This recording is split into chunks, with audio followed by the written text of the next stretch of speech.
और महाराज भी आते हैं, कुछ बैठते हैं। प्रधानमंत्री के अभिभाषण बोले ना माननीय। या ये संसद लोकतंत्र का मंदिर नहीं सर, ये एक विशेष सम्राट का जीता जागता राज दरबार धीरे धीरे बनता जा रहा है। संसद को मोदी का दरबार बनाने का साजिश का आरोप लगाया तो लोकसभा अध्यक्ष ओम बिरला को जबरदस्त गुस्सा आ गया।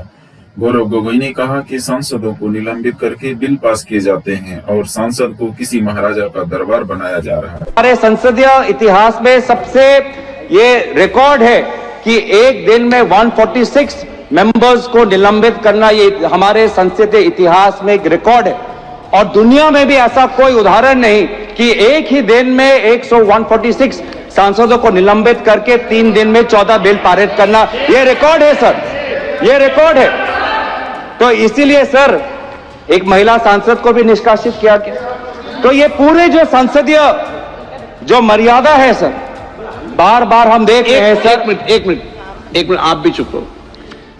मैं माननीय सदस्य से अपेक्षा करूंगा कि वो सदन के किसी भी निर्णय पर जो सदन ने लिया है उस पर टिप्पणी नहीं करे तो उचित रहे।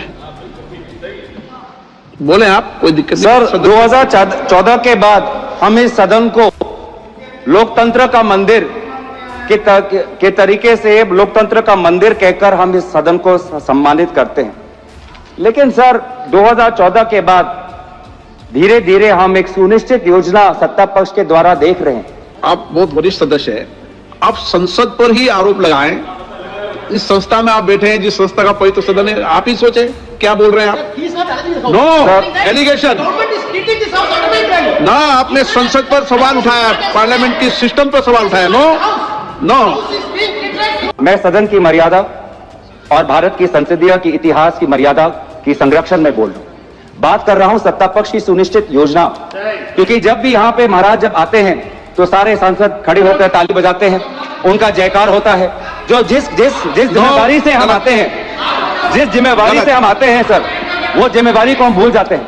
और महाराज भी आते हैं, कुछ बैठते हैं और फिर वो चले जाते हैं, विदाई देते हैं और एक भी सवाल का उत्तर नहीं देते। इस संसद के इतिहास में बहुत से प्रधानमंत्री आए हैं, सभी प्रधानमंत्री ने अपने अपने कर्तव्यों का पालन करते हुए प्रश्नों का उत्तर दिया। लेकिन हमने शायद पहली बार हमने एक महाराज को देखा जिसने 5 साल में किसी भी विभाग का प्रश्न का उत्तर नहीं दिया। गलत सर, ये ख्वाहिश हो सकती है सर, ये उनकी व्यक्तिगत ख्वाहिश हो सकती है कि भारत की लोकतंत्र को राजतंत्र में परिवर्तित कर